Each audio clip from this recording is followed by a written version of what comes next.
as we await the ticket. And as we do so, to bring in some analysis is our political panel. Caitlin Legacki, partner at Four Corners Public Affairs, and Maury Gillespie, founder and principal of Blue Stack Strategies, who are here with us on Balance of Power on Bloomberg TV and radio. So I'll come to you as the Democrat first. Caitlin, I don't know if you were surprised by this pick, but it does seem that the party, all wings of it, have coalesced around him quite quickly. My question is, because Republicans seem just as happy with this selection, has this actually been a dangerous choice for Kamala Harris as she picked someone being described as a leftist and dangerously liberal? Oh, I think it's a great choice. I have been a Tim Walz fan for a long time. I think the more that people get to know Tim Walz, the more they love him. As we saw with both how he framed the J.D. Vance rollout, and he did the same thing with Kristi Noem when she talked about shooting her dog in the face.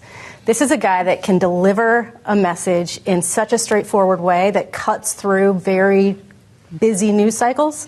I think he's the perfect number two. He's going to be a great attack dog, but he's also so likable. He had an incredibly moderate record in the House. And obviously, as governor of Minnesota, he's taken on some other positions that are a little bit more populist and in line with his state. But he can go into, suburbs, exurbs, even more rural areas and talk to people about why they should vote for Democrats in a way that we haven't been able to do that in a long time. Apparently the crowd, to your point earlier, Kayleigh, 10,000 strong, chanting, "He's a weirdo," which is the line, of course, that Tim Walz came up with to describe Donald Trump. As Governor Shapiro speaks, he's going to be leading into Kamala Harris, who will then introduce her new running mate here. And we've heard a lot about his rural sensitivity today, Maura, that he's a funny guy, that he's nice. How do you run against Minnesota nice? You point out the record, and I think with things that happen in Minneapolis and looking at some of the riots, that's what people in the Trump campaign are already pointing to, and they're going to hit on the more progressive side of his record because, I would say much of the conversation has been, should Kamala Harris pick somebody who's more moderate, because she is a progressive and was progressive in her Senate positions and her stances on a lot of things. And so to try and balance that out by picking somebody like a Mark Kelly or a Josh Shapiro would have balanced that out a little bit. So it's interesting, but so it's not surprising that they're going to play up his rural, his plain spokenness, his affability. People enjoy him. They're going to play on that more so because they do need to tamp down some of the issues with, her comments about defund the police.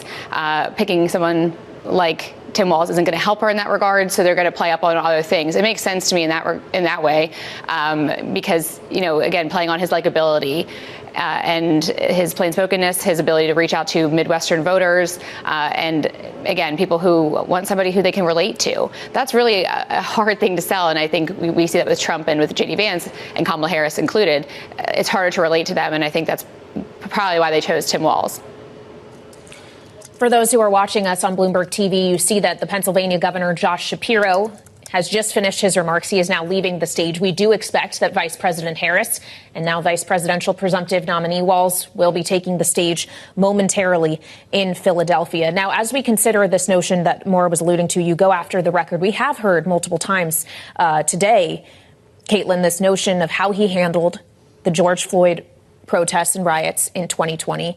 Is that his biggest vulnerability? Because some of the other more progressive ideas that he has supported in Minnesota, free school lunch, paid family leave, those are ideas that probably are widely pretty popular with the American electorate. Yeah, we'd love for Republicans to attack him on free school lunches. But no, Tim Walz has said that he should have called in the National Guard sooner. But I think there's also a clear contrast between the fact that Tim Walz called in the National Guard to put down a riot. Donald Trump sent a riot to the Capitol and then refused to call in the National Guard while they ransacked our Capitol. So if they want to have that conversation, we can have that conversation. But I think Tim Walz has an incredibly strong record. He was a veteran for 20 years. He was a teacher. There's nothing you can throw at him that high school kids have not thrown at him. So, I feel great about it, and I feel great about his record. I'd also note that Minnesota, under Tim Walz's leadership, leapfrogged Texas as the fifth most business-friendly state in the country. And so he's got a record that says you can be pro-business and pro-worker at the same time, and I think that's what the American people want. Maura, do you want to see him on a debate stage, J.D. Vance and Tim Walz together?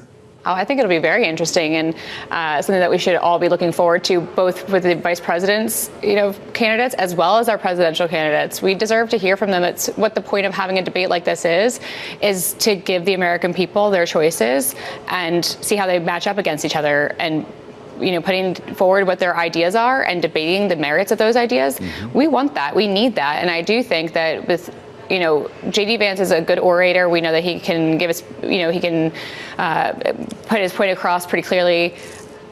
But I will say that he has stepped in it more times than not lately. And instead of getting out of it, he just doubles down. And I don't think it's working for him the way that it works for Donald Trump. So we'll see what he does at the debate. Until now, and in many cases, they aren't politically active. Are you concerned about the outreach and the attention, the amount of free media that the Harris campaign is getting right now? How did Trump and J.D. Vance try to get some oxygen in this room? I don't think it's a question of, are they using their free media to the best of their ability? Both parties have had opportunities as of late to capitalize on the media attention that they've had.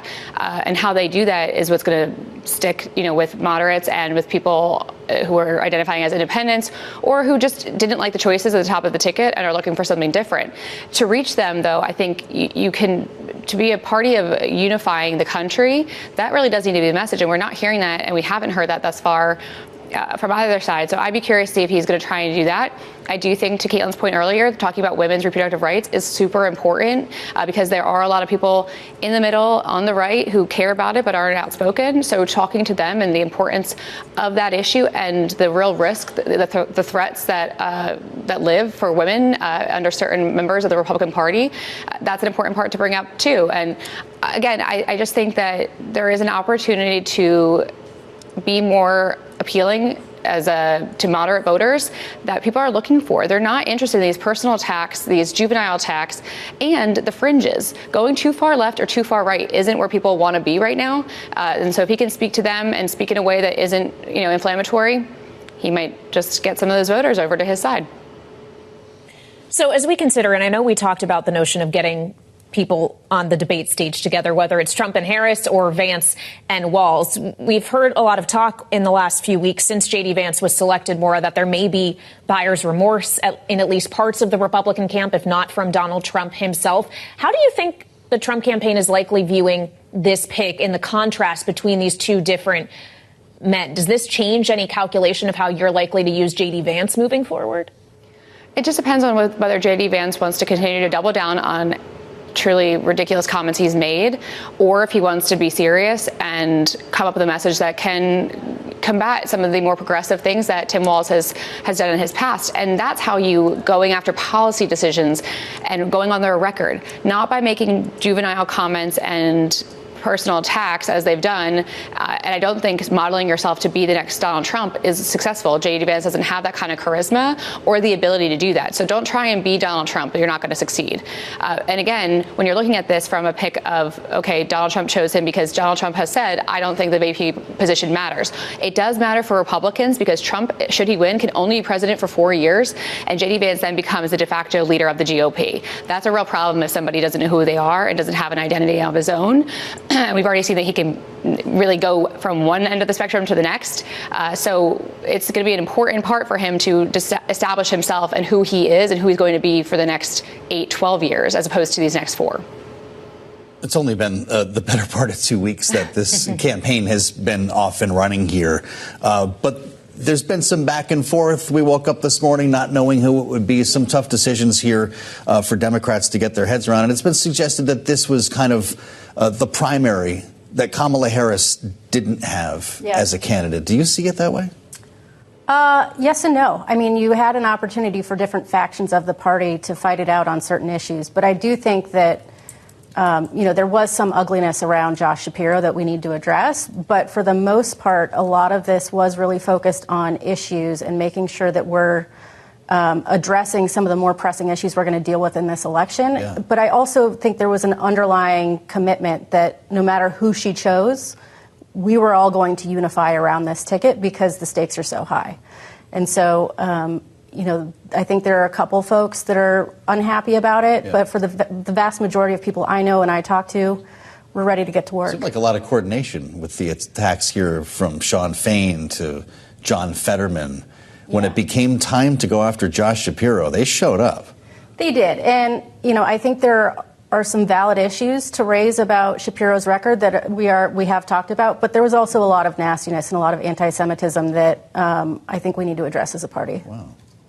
As we consider all of this together, it is worth pointing out, and Joe raised this earlier in the program, Maura, the Harris campaign today says since they announced Walz, which again was just this morning, they've raised more than $10 million, and that's on top of the more than $300 million that has already been raised, and it's only been, as Joe was saying, about 2 weeks. How should we be looking at the money here and the way in which it's about to be deployed, not just in states like where they are now, Pennsylvania, but across the country?